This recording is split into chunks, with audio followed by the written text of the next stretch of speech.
안녕하십니까. 불교화학개론 6권에서 12권 가운데 오늘 7권 제53회차 서기를 봅니다.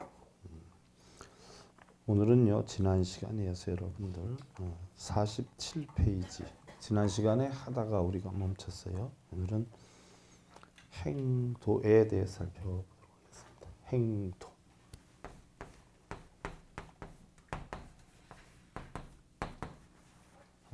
도를 행하는 법. 도를 행하는 법.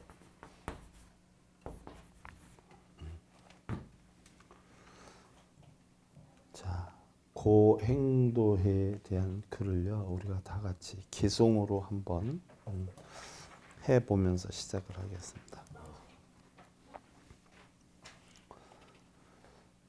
우육시행도자는 소위육군 지중어일체시에 상행불돈이라 육정이 청정하며 창시불사를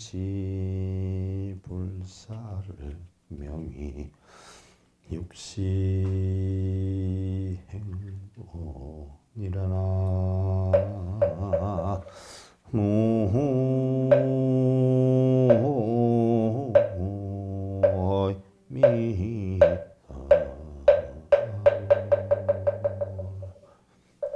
자, 그 전에 저도 한참 수행할 때요, 하루에 4분 정근을 했어. 4분 정근. 무슨 얘기냐면 하루에 4번씩 기도를 했어요.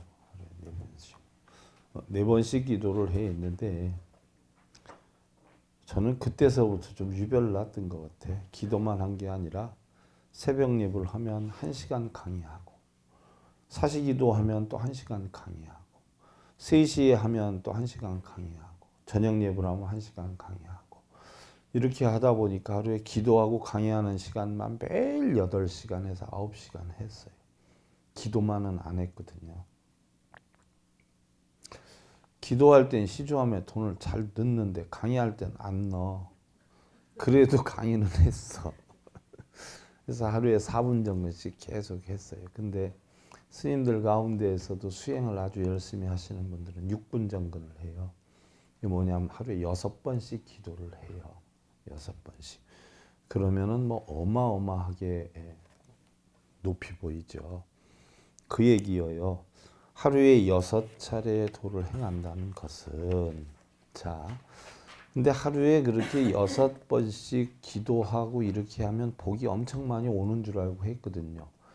절도 엄청 많이 하면 복이 많이 오는 줄 알고 제가 상당히 좀 무지하잖아요. 뭐 하나 있으면 제가 휠이 한번 딱 꽂히면 끝장을 보고 마는 성격이에요. 그래서 얼만큼 복이 오는지 나도 이제 절을 해서 복을 얻겠다고 절을 얼마나 했는지, 나 이 발등에 뚜끈살이 다 배긴 사람이에요. 절을 하도 해서. 또 이거 가부좌 들고 있으면 복 받는다라고 해서 철야로 가부좌 들고 있기도 했어요. 철야로. 심지어 뭐 이 실내가 아니라 실외에서 영하 20도 20m 내려가도 철야로 했었어요. 그래서 아침에 이렇게 벌건이 뜰 때 일어나서 움직이려고 하다 보면요, 이 손이 얼어가지고 손이 감각이 없을 정도였어요. 참 좀 무지하고 무뎌요, 성격이. 그래서 뭐 하나 딱 박히면 끝장을 보는 성격이라 그렇게 했어요. 그렇게 했는데 그때는 무슨 마음으로 했냐면 그렇게 해야 깨달음을 얻는다라고 해서 그렇게 했지요. 근데 지금 생각해 보면요, 깨달음을 얻겠다 하는 각고로 절을 하고 그렇게 가부좌 들고 앉았고 하다 보니까 깨달음을 얻었어요? 못 얻었어요? 한 개도 못 얻었어. 근데 나가서 뽐은 잘 잡았어. 내가 몇 시간 이렇게 하고 앉아 있었고 내가 얼만큼씩 기도하고 이 뽐은 잡았어. 근데 정작 뭐요? 깨달음은 하나도 없었어요. 그 얘기야. 하루에 6분 정근을 하는 목적이 깨달음을 얻기 위해서 하는 것인데, 근본 뜻은 뭐예요? 여섯 도적놈을 단속하기 위해서 6번씩 하루에 6분 정근을 하게끔 가르침이 있었던 거예요. 그건 모르고 그 뜻까지는 모르고 무조건 기도 많이 하고 절 많이 하고 이런 복이 오는 줄 알고 깨달음 오는 줄 알고 이렇게 했던 것이, 그러니까 얼마나 지금 생각해 보면 참 이게 가소로운 일이 아닐 수 없죠. 그런데 주변에 불자들 보면 지금 다 그렇게 하고 있고 스님들이 다 그렇게 시키고 있잖아요. 그러니까 이 제가 그것을 이렇게 볼 때 얼마나 같지 않게 보이겠어요. 그렇지 않아요? 근데 그런 사람들한테 그거 아무짝에도 소용없어 그러면은 자칫 잘못하면 좌절시키게 되는 것이라 말도 못하겠고 정말 아무 소용이 없는 건데, 이렇게 강의나 들으러 오면 내가 얘기를 해줄 수 있는데 강의 들으러도 안 오니까 오로지 그 낙으로 살잖아요. 평생을. 그러잖아요. 소위 육근 눈, 귀, 코, 여, 몸 뜻으로 일체 모든 때 불도를 행하는 것이니라. 일체 모든 때 6번씩 정근을 하고 6번씩 기도를 하니까 어떻게 돼요? 하루 종일 한다는 것이죠. 그러면 뭐 쉼 없이 내가 눈, 귀, 코, 혀, 몸 뜻을 다스리기 위해서 어떻게 돼요? 하는 것인데 그 목적은 어디로 도망가 버리고 복이 오고 깨닫는 것이다라고 해서 하고 있으니 얼마나 의미가 다르냐는 이야기예요. 그래서 부처는 깨달은 자라 일체 모든 때 불도를 행하는 것이니라. 부처는 깨달은 자라 항상 일체 깨달은 행을 닦아 육근을 조복하고 육정이 청정해서, 그렇지 않아요? 육근을 조복하고 혹시 육근으로 인해서 육경을 대상으로 형성된 것이 있다라고 하면 그 육정을 청정하게 해서, 그렇지 않아요? 뜻정, 마음정 이거란 말이에요. 그걸 해서 영원히 청정함을 버리지 않는 것을 6차례의 도를 실천한다고 하느니라. 그러니까 쉼 없이 뭐예요? 내 마음에 탐진치나 걱정, 근심, 번뇌를 뭐예요? 다 없애는데 전념한다는 뜻이 담겨 있는 것이지 6번씩 기도를 한다라고 해서 깨달음을 얻는 것은 아니다는 이야기예요. 또한 탑자는 신심이 아니라 탑이란 몸과 마음이라. 흔히들 뭐 우리가 그 전에 불상이 생기기 이전에는 우리가 어디 가서 예배를 했냐 하면 탑도리를 했어요. 탑도리, 스투파가 변형이 돼서 타파가 됐고 타파가 변형이 돼서 탑이 돼서 지금은 뭐예요? 부도가 됐잖아. 그래서 원래 스투파는 무슨 얘기냐 하면 무덤이라는 뜻이에요. 무덤. 그래서 옛날에는 고인돌, 그러지 않아요? 고인돌에 웅덩이 파가지고 사람 돌아가시면 여기다 갖다 버리고 했잖아요. 이것도 고인돌에 있는 데다 갖다 버렸으면 조금 그래도 신분이 지위가 있어서 여기다 갖다 버렸지, 신분에 지위가 없으면 고인돌 밑에 갖다 버려요. 아무데나 그냥 갖다 버려요. 짐승이나 사람이나 똑같았던 시대예요. 이랬을 때 너무 흉하니까 좀 세련된 집, 가문 있는 집에서는 어떻게 했어요? 이걸 흉하니까 이 돌아가신 육신을 어떻게 됐어요? 덮었단 말이에요. 흙으로. 그래서 생겨난 게 산소예요. 산소. 생겨났는데 아무래도 이 유골이나 태워서 유골이나 뼈나 이런 시체를 덮어놨는데 비가 오고 이러니까 뭐 지금 우리나라 발전된 산소처럼 깊이 파가지고 틀을 만들어서 이렇게 봉분을 세운 게 아니라 흙으로 살짝 덮어놨던 거예요. 그래 놓으니까 비가 오거나 이러면 가뜩이나 그쪽에 우기철이 많고 비가 오는 영향이 많은데 그럼 이것들이 그대로 보존이 되겠어요? 안 되겠어요? 안 되지 않아요. 그러니까 왁구를 짜가지고 여기다가 태운 매장법은 우리가 중국에서 들어온 거예요. 그리고 화장법은 인도에서 들어온 거예요. 불교에서 들어온 거란 말이에요. 우리나라는 매장도 화장도 하지만 그 당시 인도에서는 화장법이 많았어요. 그러면 이 재를 그릇에 담아가지고 이렇게 놓으면 다 이게 도산이 되기도 하고 일반 사람들은 그냥 갖다 시체를 갖다 던져버리기도 한단 말이죠. 그러니까 어떤 틀이 만들어졌냐. 왁구를 짜서 흙으로 덮었는데 흙이 실려 내려가니까 이걸 튼튼하게 하기 위해서 뭐예요? 돌 같은 재료로 쌌어요. 싸가지고 올렸어. 그래 놓으니까 든든하잖아요. 그렇지 않아요? 돌 같은 걸로 이렇게 싸서 든든해. 그런데 보니까 조금 또 저쪽에 사는 사람이 비득한 사람이 돌아가셨어. 그러니까 야, 저 집은 저렇게 하니까 참 보기 좋은데 근데 저 집보다 우리 집이 더 끝발이 세고 계급이 높지 않느냐. 그럼 이걸 어떻게 우리가 가려야 되느냐. 하나 더 올려라. 그러니까 또 다른 집에서 돌아가 있어서 어떻게 거기는 또 하나 더 올려. 또 다른 데서 해서 어떻게 또 하나 올려. 그러니까 결국은 어떻게 돼요? 끝 모양을 이쁘게 이렇게 해가지고 단장을 했어. 이게 바로 뭐예요? 스투파예요. 스투파. 무덤이에요. 무덤. 그래서 옛날에는 불상이 생기기 전에는 성현들의 무덤, 이 스투파에 가서 우리가 그 성현들의 뜻이나 가르침을 기리면서, 왜? 부처님 살아생전에서도 부모님이나 스승님께는 우리가 어떻게 예를 갖췄다라고 해서요? 합장반배라고 무릎 꿇고 앉아서, 그죠? 세 바퀴를 돌잖아. 합장을 하고 세 바퀴를 시계 방향으로 돌고 와서 무릎 꿇고 앉아서 어떻게 돼요? 물을 갖다가 발을 닦아주고 그 발을 입에 맞춰주는 게 윗사람에 대한 최대한의 공경이었어요. 그러니까 시체의 유골이라고 하더라도 살아있는 분하고 똑같이 어떻게 돼요? 탑돌이 세 바퀴를 돌고 합장을 하는 거예요. 발은 못 시켜드리지만 이게 탑돌이의 유래예요. 그러면 결국 인도의 산소에 우리가 성묘를 하는 하나의 예법이 탑돌인 거예요. 그런데 마치 이 탑에 가서 돌면 복이 오는 줄 알고 우리나라에 지금 불자들은 어떻게 돼요? 탑 있는 사찰에 가면 하루 종일 씨불하고 이렇게 다녀. 남의 산소에 가서 뭘 한다고 그렇게 씨불하고 다녀. 인도 사람들은 자기네 산소 성묘하는 예법이기 때문에 세 바퀴 돌고 합장 반배하고 끝나는데 뭔 목적으로 하루 종일 도느냐고. 이럴 시간 있으면 여기 가서 해야 돼야, 자기 부모님이나 자기 조상님 산소 가서 해야 돼야. 나 그런 사람 하나도 못 봤어.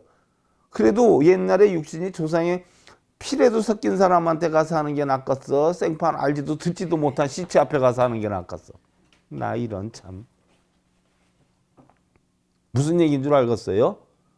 그래서 합장 반배하고 이렇게 해서 어른을 공경하는 인도 인사법대로 세 바퀴를 돌고 합장 반배하고 끝나. 근데 내가 옛날에 화엄산가 거기를 우리 불자들하고 사찰 탐방을 갔는데 문득 그때 할머니 보살님 두 분이서 탑돌이를 아주 뭐가 그렇게 심각한지 그냥 막 하고 해. 근데 어떻게 하느냐? 탑을 또 거꾸로 돌고 있어요. 거꾸로. 사찰 탐방 가서 끝나고 나올 때까지 두 분이서 돌고 계셔. 그것도 또 뒤질세라. 앞서거니 뒷서거니 하면서 돌고 계시더라고.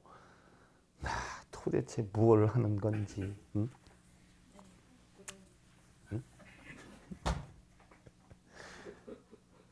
결국은 수투파는 무덤이에요. 그래서 그 예를 갖추기 위해서 우리가 탑에 공경하고 그분들의 가르침이나 이런 거를 생각하기 위해서 이렇게 돌았던 거예요. 그것도 뭐 세 바퀴 돌고 말았지. 그런데 부처님께서 얘기한 탑돌이는 그게 아니에요. 무슨 뜻이냐? 상영각해 수녀 신심하여 염념부정이 명의호탑이니라. 과거재성이 승행차도하여 득열반나기 연을 금시세인의 구해탈자가 불에살이하니 하명행돌이오. 항상 맑은 지혜로 몸과 마음을 돌게 하여. 무슨 얘기냐? 탑이라 하는 것은 우리 육신을 나타내는 거예요. 그 다음에 탑돌이라는 것은 뭐예요? 정신이 쉼 없이 잠자는 태 없이 끊임없이 지혜를 갖다가 뭐예요? 육신에 돌리는 걸 탑돌이라는 거예요. 실제 탑을 도는 게 탑돌이가 아니라. 그래서 깨달음의 지혜가 생각 멈추지 않음을 탑돌이라 이름하는 것이니라. 과거의 모든 성현들은 일찍 이러한 도를 실천하여 열반락을 얻으셨거늘 금세 세상 사람들이 해탈을 구하는 자가 가르침의 이치를 만나지 않으려 하니 어찌 도를 구한다고 이름하리요 하는 거예요. 그러니까 탑돌이는 탑을 꼭 돌아야 탑돌이에요? 아니면 그냥 가만히 앉아 있어도 탑돌이 하루 종일 할 수 있어요? 하루 종일 할 수 있는 거예요. 그래서 절견금시 둔근집에는 증불내 행하고 유지배구하여 장질의 신하니라. 슬며시 들여다보면 요즘 시대의 둔한 근기의 무리들은 지는 똑똑한 줄 알잖아. 눈 총망해가지고 탑 잘 돌고 있더구만.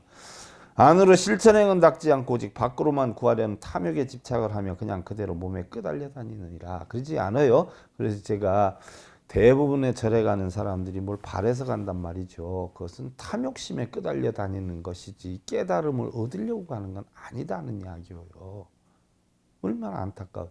몰라. 여기 공부하러 오는 사람은 이제 깨달음을 얻으려고 오는데 다른 분들은 깨달음을 얻으려고 하는 게 아니라 바로 뭐예요? 복을 얻으러 가는 거예요. 복을. 복을 얻으러 간다는 자체가 여러분들 뭐예요? 자기가 심는 대로 거두니까 가든 안 가든 자기가 심은 게 있으면 거둘 것이요. 백날을 가서 빌어도 심은 게 없으면 거둘 것이 없을 것이라는 이야기죠. 요새간탑하여 이랴주치허니 주자 피로케 하니라. 이어진 성의 일무이기니라. 미우집에는 심성카미녀인저 세간의 탑주의를 밤낮으로 신속하게 돌고 있으니 그러지 않아요? 그것도 다른 사람이 더 많이 돌까봐 그냥 쉬지 않고 돌아. 그랬다 그 다음날 먼저 왔어. 근데 같이 왔던 사람이 나 1시간 한 100바퀴 108바퀴 더 돌고 왔어. 그러면 아침밥 먹어요? 안 먹어요? 안 먹고 또 뛰어가. 그거보다 더 하려고. 참. 에이구. 세간의 탑주의를 밤낮으로 신속하게 돌고 있으니 스스로 자신을 피로하게 하느니라. 그러지 않아요? 스스로 피곤하게 하는 기야. 이것은 참된 성품에 한 가지 이익도 없느니라. 아무런 이익도 없어. 미혹하고 어리석은 무리들이 지나친 정성이 가히 애처롭기만 하구나. 그랬어요. 얼마나 애처로워요. 그러지 않아요? 자, 그 정도로 하고요. 여러분들 5분향 내에 이어서 우리가 한 기송으로 자, 계양 정야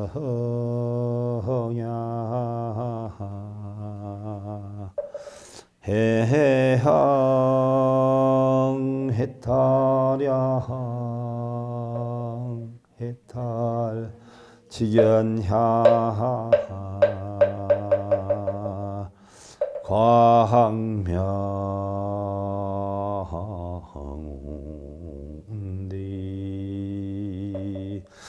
주변 법기 홍양 시방 무량 불법성. 자, 5분향내가 광명운대 주변 법계 공양 시방 무량 불법성이에요. 5분향내가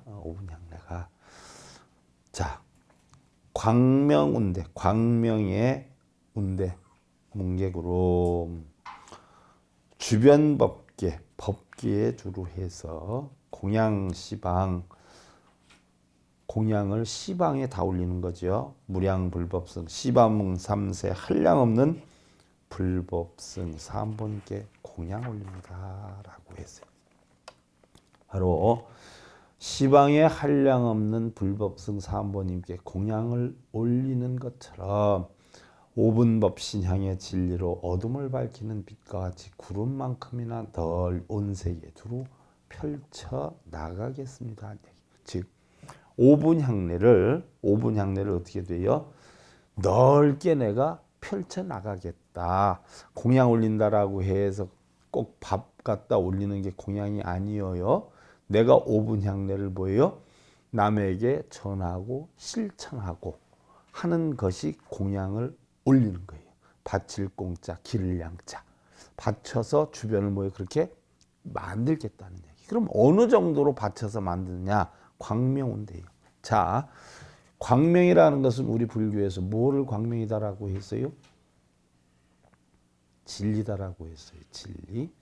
해와 같이 밝은 진리, 달과 같이 밝은 진리. 그러나 해와 달보다 더 밝은 진리를 뜻한다라고 했어요. 그래서 우리는 자, 법신불을 광명이라 표현해요. 법신불이 누구? 비로자나불이에요. 우리 불교에서 부처님이 깨달음을 얻어서 제일 먼저 등장시킨 게 보현보살이에요. 그 다음에 화엄경을 설할 때 제1지 첫 번째 법문하신 게 비로자나를 의인화해서 법신불로 만들어 놨어요. 그리고 이어서 2차 법문 때 문수보살을 만들어 놨어요. 그 지혜를 깨친 자를. 자, 그러면 비로자나 법신이다라고 하는 것은 어떤 광명이냐? 자, 해는 낮을 밝히고 달은 밤을 밝히는데 우리 마음까지 못 밝혀요. 그런데 이 광명은 우리의 마음까지 밝히는 빛이에요. 또한 물은 우리의 몸을 아무리 깨끗하게 닦아준다라고 해도 마음까지 닦아줄 수는 없어요. 그러나 이 광명은 마음까지 닦아줄 수 있는 그런 빛이에요. 깨끗한 물이에요. 정수예요. 지혜의 물이에요. 그래서 이걸 갖다 광명이라고 그래요. 이러한 광명을 어느 정도로 넓게, 옛날에 수치 계산이 부족했을 때 가장 넓은 걸 뭐라고 그래요? 얼만큼 커? 그러면 이만큼 커. 하늘만큼 땅만큼 커. 이렇게 표현했단 말이죠. 그러면 하늘만큼 땅만큼 큰 표현이 어떻게 돼요? 옛날에 운대. 구름덩어리만큼 크게 빛을 내겠다. 광명운대. 그래서 어디를 비춰? 주변 법계. 온 천지 진법계 허공계할 것 없이 온 천지를 다 밝혀서 무량불법. 끝이 없이 한량 없이 난 이 진리를 뭐예요? 주변에 전하겠다. 이런 뜻이에요. 그래서 자, 사리탑이나 인등, 연등도 진리의 광명을 뜻하지요. 그래서 광명은 5분 법신양을 몸소 실천하고 밝히는 것이고 진리에 대한 막연한 생각을 구체화하는 것이다 라고 했어요. 즉 금강경에서 광명은 뭐라고 하냐. 이게 금강경 이제 5가에서 나와요. 심주어법 이행보시 여인이밤 증무소견이요. 약보살 신부주법 이행보시 여인유목 일광 명조 견조 종색이니라. 자, 이 마음을 법에 머물러 보시를 하는 것은 어둠 속에서 물건을 보지 못하는 것과 같고, 왜? 법이라고 하는 테두리를 정해 놓으면 한계가 있어요, 없어요? 한계가 있죠. 그래서 법에 머물러서 하는 것은 어둠 속에서 물건을 보지 못하는 것 같고, 만약 보살이 마음을 법에 머물지 않고 보시를 하는 것은 햇빛 아래 여러 가지 사물을 보는 것. 즉 무슨 얘기냐? 원칙이 없이 낮, 밤, 때, 장소가 없이 무조건 갖다가 뭐예요? 이 진리를 공양을 올린다. 퍼뜨리겠다. 이것은 바로 올바른 사물을 햇빛 아래서 보는 것과 같다라고 했어요. 즉 마음이 자기만의 편견, 고집, 사고의 생활을 하면 캄캄한 데서 활동을 하는 것과 같고, 여러분들 부부가 불협화음이 있어. 그러면 벽을 허물면 불협화음이 있어요, 없어요? 그럼 불협화음이 있는 건 뭐 때문에 있어요? 각자 나름대로 자기 원칙을 정해놔서 양보가 안 돼서 그러는 거야. 근데 원칙 자체가 없으면 어떻게 돼요? 그냥 마음대로 하소서. 그럼 열받을 일이 있어요, 없어요? 없어. 여러분들 자식들한테 왜 열받아? 너 몇 시에 일어나야 돼? 몇 시에 들어와야 돼? 몇 시에 밥 먹어야 돼? 몇 시에 공부해야 돼? 하루에 무슨 공부는 어떻게 해야 돼? 원칙을 정해놨어. 그럼 자식으로 인해서 열받아, 안 받아? 시키는 사람이 열받으면 받는 사람은 열받아, 안 받아? 가출하지. 가출해.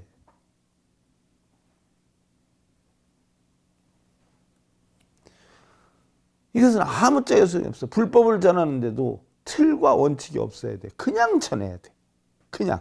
그래서 마음이 열려 실상대로 관찰할 수 있는 안목으로 산다라고 하면 햇빛에 환하게 비추는 것을 활동하는 것과 같다 하는 이야기예요. 자, 이 광명을 불법에 준하지 말고 여러분들 가정의 극락 정토로 옮겨봐. 그럼 현실 생활에서 광명이 뭐야? 첫째는 보름달과 같이 어떻게 돼요? 집안의 기운이 따뜻해야 편하네요? 썰렁해야 편하냐? 밖에 따뜻한 봄이 되면 만물이 잘 자라야 안 자라? 추우면 밖에 다니는 사람도 없죠. 집안이 썰렁하면 문 열고 나와요? 문 걸어 잠궈 놓고 있어? 그럼 방 안에 있는 게 잘못이요? 방 안에 있게끔 하는 사람이 잘못이요? 잘못을 해도 쌩글쌩글 웃고 있고 그러면은 미안해요 소리가 나오는데, 잘못했다고 성질 난다고 뜻대로 안 된다고 있으면 나와, 안 나와? 미안해도 미안한 얘기 해야 안 해요? 얼굴 보려고야 그냥 집 나가. 이게 광명이란 말이요. 우리 보살님들 도끼 눈 뜨고 있어봐. 신랑이 일찍 들어오겠어? 자식이 일찍 들어오겠어? 혹시 들어왔는데 썰렁하다 그러면 있겠어? 나가겠어? 볼 일이 또 생기는 기여? 없는 볼 일도? 진실로 보름달과 같이 마음과 표정이 밝게 웃는 모습이다. 웃음은 주변을 환하게 하고 우울함은 주변을 어둡게 하는데 진리로의 승화는 결국 긍정적인 사고와 밝은 미소를 짓는 것이요. 출퇴근 시나 생활 시의 밝은 웃음은 결국 광명의 실천 행위이다. 무슨 얘기인 줄 알겠어요? 꼭 여러분들 진리를 전해야지만이 광명이냐고. 그 이쁜 얼굴들 그냥 싹 미소 짓고 있으면 이게 광명이라 온 집안이 환하잖아요. 그죠? 온데 구름의 덩어리와 같이 넓고 큰 것을 의미하는데 부처님 제세시는 가장 큰 것을 비유한 말이다. 볼타군이 터지게끔 미소를 짓고 있으라고. 이게 운대예요. 이게 운대. 주변 법계. 세계는 지구의 세계를 뜻하고 법계는 온 우주의 세계를 뜻하는데 주변 법계는 뭐예요? 온 우주, 온 법의 세계 두루두루 다 있다는 이야기예요. 그럼 무슨 얘기야? 신랑이 봉급 타주는 날만 하지 않고 또 뭐 신랑이 들어온 때만 하지 않고 새끼가 올 때나 남이 올 때나 언제나 잘못할 때나 어쩔 때나 어떻게 해야 돼요? 항상 똑같이 광명운대가 돼야 돼. 그게 바로 뭐예요? 주변 법계야. 돈 갖다 줄 땐 빵긋빵긋하다. 안 갖다 주면 성질 냈다가 돈 갖다 썼다 그러면 열받아 가지고서는 아니요. 그건 주변 법계가 아니요.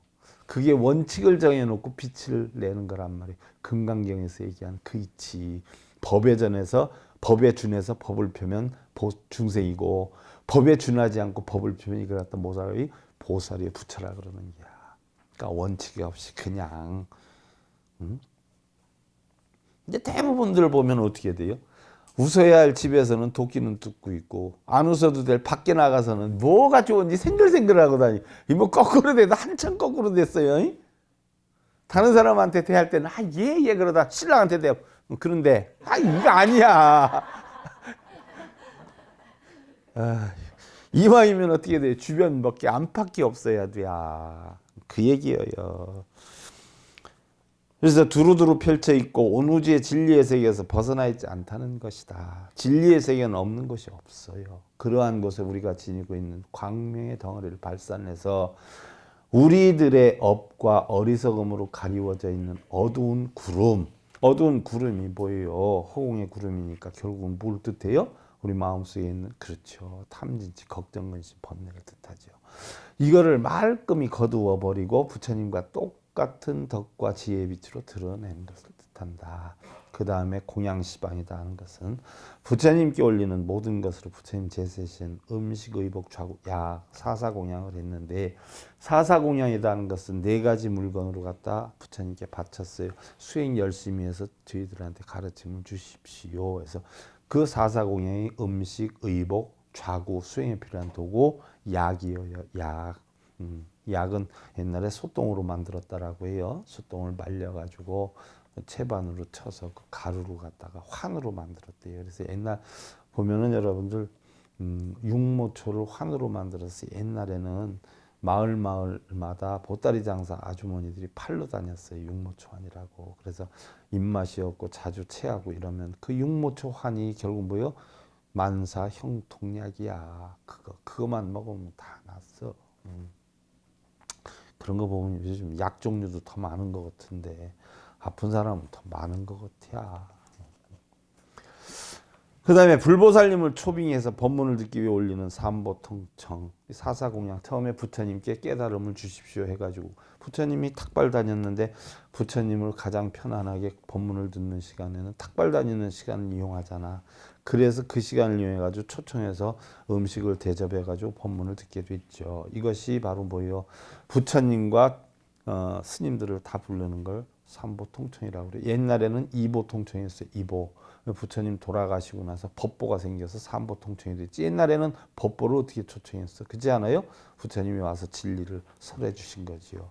어떻게 보면 뭐 진리까지 같이 왔으니까 삼보라고 할 수도 있는데 부처님과 제자들이 왔던 거예요.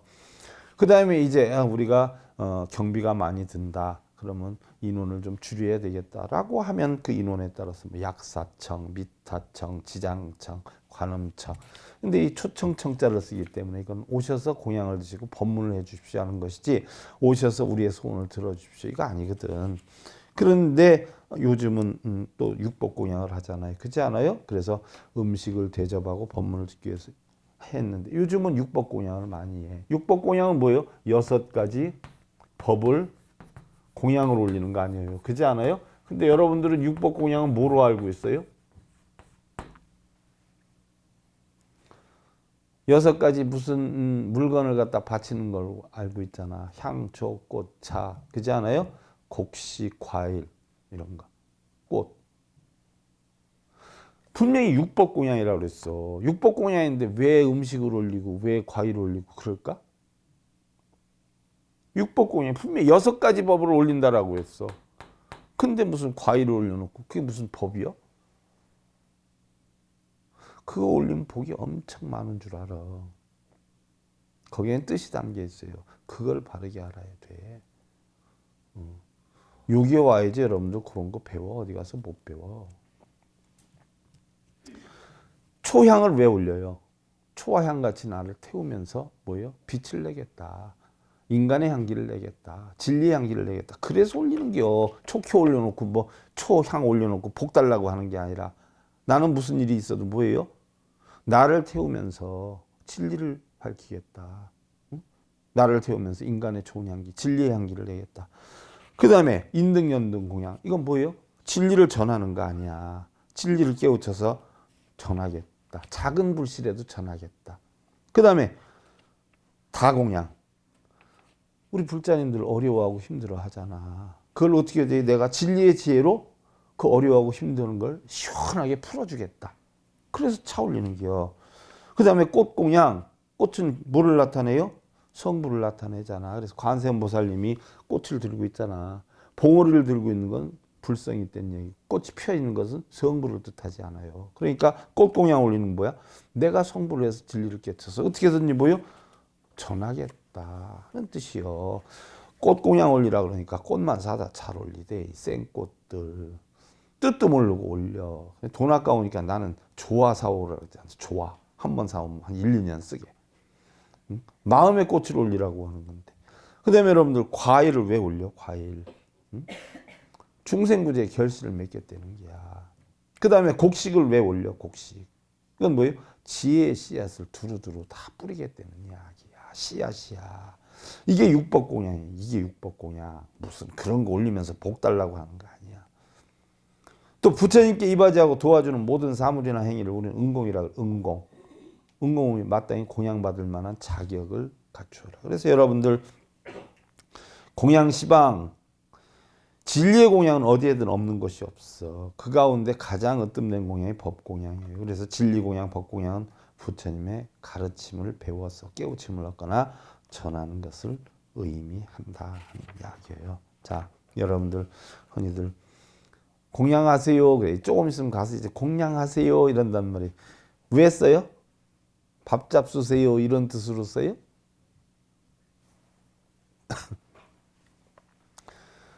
공양을 받을 만한 자격이 있는 사람이 누구예요? 응공 아니야? 응공. 마땅히 공양을 받을 만한 자격이 있는 사람. 응공. 공양하세요 하는 것은 기를 양자를 쓰잖아요. 바쳐서 키우겠다는 얘기예요. 바쳐서 진리를 깨우치게 하겠다는 이야기예요. 이게 공양이야. 그래서 부처님께 올린 게 공양이에요. 왜? 당신 먹고 지내는 거 우리가 바쳐서 깨우침을 우리한테 전해줄 수 있도록 키우는 거. 그래서 기를 양자를 써. 공양이야. 여러분들한테 공양하세요. 이건 무슨 뜻이요? 부처님 되십시오. 이런 이야기야. 마땅히 공양을 받을 만한 자격을 갖추십시오. 깨우치십시오. 그냥 밥 먹으세요 뜻이 아니요. 무슨 얘기인 줄 알겠어요? 부처님과 같은 깨우침을 얻어서 마땅히 부처님과 같은 공양받을 만한 자격을 갖추세요. 그래서 무량불법성이야. 온 인류, 온 만물에게 진리의 빛이 펼쳐지도록 하는 기야. 진리의 광명을 두루두루 펼쳐서 바람직하고 예한 삶을 살 수 있도록. 그래서 오분향내에 담겨있는 뜻은 인간의 번뇌 가운데 마음으로 짓는 탐욕은 계율로, 성냄은 선정으로, 어리석음은 지혜로 소멸시켜서, 그렇지 않아요? 반드시 고요하고 평안하며 아무런 걸림이 없는 열반의 경지 해탈을 이루어서 부모, 형제, 친척 주변의 모든 중생에 이르기까지 열반의 삶을 이룰 수 있도록. 그래서 광명운대 주변 법계 공양시방 무량불법성이에요. 마치 시방에 한량없는 불법성 한 번님께 공양을 올리듯 어둠을 밝히는 오분법신양의 진리광명으로 구름만큼이나 널리 온 세계에 두루두루 펼쳐나가겠다 각고와 다짐을 서원하는 것이에요. 채우는 것보다 우리는 뭐요? 비워야 한다. 마음의 눈을 똑바로 봐서 소리도 향기도 없이 언제나 천지는 글자 없는 경전을 펼쳐 보인다는 것을 깨쳐야 된다는 이야기예요. 이게 다 뭐예요? 법체야. 세상의 모든 것이. 무슨 얘기인 줄 알겠어요? 그래서 비워야 된다는 건 뭐예요? 내가 내 뜻대로 만들고 채우려고 하는 마음이 없어져야 우리는 뭐예요? 도를 이룰 수가 있어요. 바로 그런 이치대로 살아라 하는 게 오분향내와 광명운대 주변 법계 공양시방 무량 불법승이 되는 것이에요. 무슨 얘기인 줄 아시겠죠? 자, 합장들 하시고요. 심다 위경조연한진한 조지자 명자정이 일어나